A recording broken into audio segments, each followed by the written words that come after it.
시청자 여러분 안녕하십니까? 윤석열 대통령은 결국 참혹한 결말을 맞게 될 것 같습니다. 우선 당장 내일 모레 예정된 이 탄핵안 표결에서 비록 친윤계의 권성동 원내대표가 당선이 됐지만 탄핵 찬성 당론을 채택하기는 어렵겠지만 자유투표를 거부하기도 어려운 상황입니다. 자유투표를 하게 되면 이 시각 현재 7명의 의원이 찬성 의사를 밝혔습니다. 네, 더 늘어날 것이고, 그리고 이탈표 8명을 초과하는 것은 거의 명약관화한 일이라고 보여집니다. 윤 대통령은 탄핵이 될 것이고, 탄핵 이 재판은 박근혜 대통령 3개월, 노무현 대통령 2개월이 걸렸는데, 이번에는 그 비상계엄의 이 헌법성, 이런 것들이 너무나 명백하기 때문에, 쟁점이 그리 많지 않아서 탄핵 심판이 상당히 빨리 종결될 가능성이 있습니다.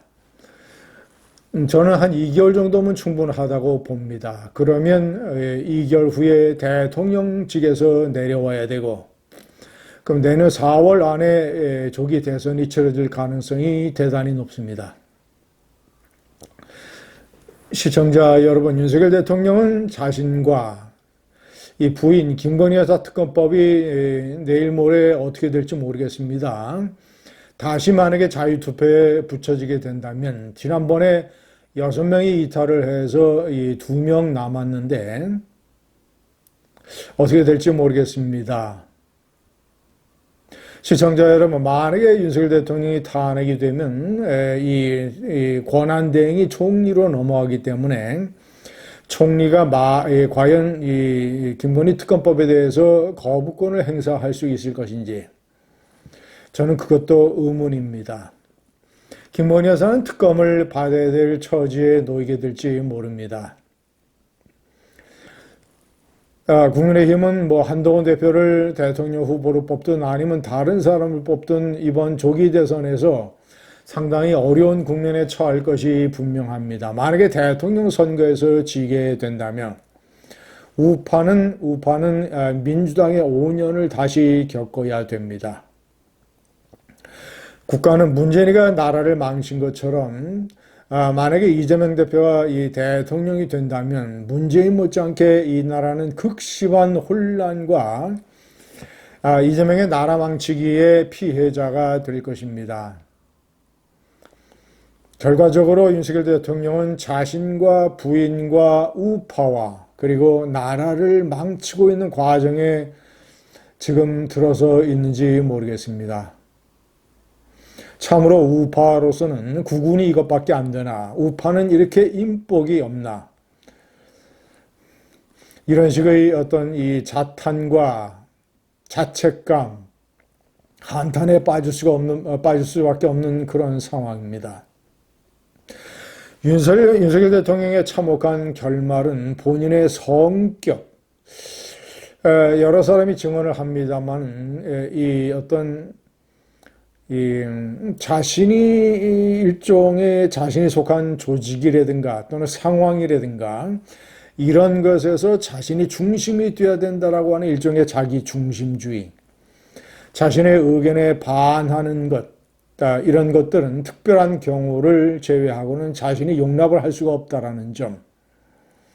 그리고 그런 여러한 자신의 자기 중심적인 위치가 위협받고 있는 상황에 대한 분석에서 이성이나 어떤 냉철 이런 것보다는 감정과 이런 정서에 사로잡힌다라고 하는 것.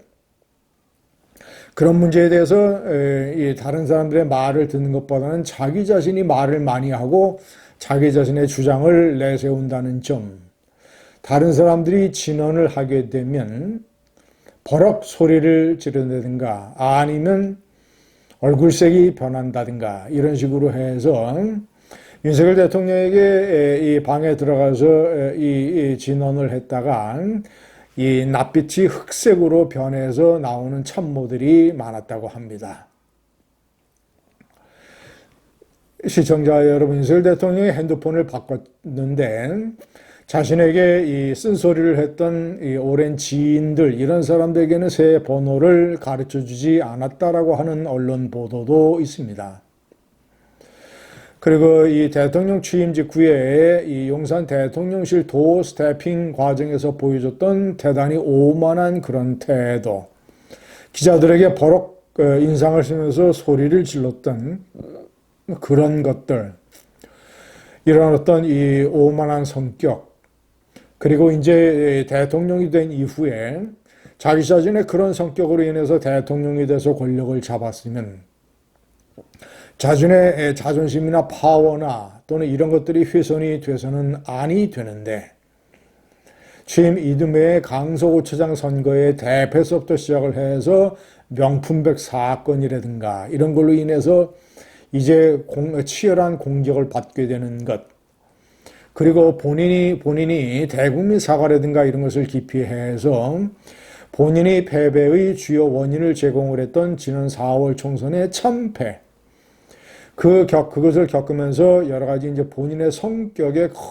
성격과 자존심에 커다란 상처를 입는 일종의 이 상처 입은 표범이 된 윤석열 대통령은 4월 총선 이후에 자기 자신의 정서를 제대로 컨트롤하지 못하는 상황에 빠진 것으로 증언이 이어지고 있습니다. 확 계엄을 해버릴까라는 것이라든가, 초여름 회동에서 이 김용현 경호처장, 그리고 여인영 방첩사령관, 충암고 3인방의 회동에서 계엄 얘기를 처음 꺼내기 시작했다라는 점, 여인영 방첩사령관이 여러 차례에 걸쳐서 현재의 군 상태에서 계엄이라는 게 가능한 것인가, 여러 가지 부작용이 있고 또 가능하지도 않다라고 해서 적극적으로 만류를 했다라는 점. 그러나 그런 것이 듣지 않았고, 아무래도 김용현 장관은 만류보다는 그것을 같이 동조하고 맞장구를 치는 쪽으로 섰던 것이며, 결국은 이런 어떤 자신의 성격과 오만과 다른 사람들의 얘기를 듣지 아니하는 불통과 자기 자신의 권력과 자존심과 오기가 상처받은 것에 대한 커다란 정서적 반동이 비상계엄이라고 하는 엄청난 상상도 할 수 없는 이 비정상적인 행위로 나타난 것으로 보입니다. 오늘 담화에서 이것을 통치행위여서 사법심사 대상이 되지 않는다, 자유민주주의 체제를 전복하려고 하는 반국가 세력으로부터 나라를 지키기 위한 것이었다, 현실과 맞지 않고 이성이나 논리로 해결이 안 되지 않는 시청자 여러분, 통치행위라는 것도 엄연히 헌법에 맞아야 되고, 그리고 그 구체적인, 예를 들어서 포고령이라든가 또는 국회에 병력을 진입한다든가 주요 정치인에 대한 체포 명령을 내린다든가 이런 식으로 현행법을 어기는 이런 식으로 진행이 돼서는 통치행위로 보호받지 절대 못합니다. 시청자 여러분, 야당이 이 과반수를 가지고 있다고 해서 무도하고 극렬하게 그리고 선동적으로 윤석열 정권을 공격한 이런 어떤 이 국가에 대한 위협적인 세력임에는 틀림없지만, 무슨 이 자유민주 체제를 전복하려고 하는 반국가 세력이라고 하는 헌법상의 그런 개념으로 적용을 할 수는 없는 노릇입니다. 모든 것이 감정과 흥분과 정서에 사로잡혀서 사태를 그르쳐서 본인과 부인과 우파와 그리고 나라를 혼란에 빠뜨린 윤석열 대통령의 참혹한 결말이 하루하루 다가오고 있습니다. 감사합니다.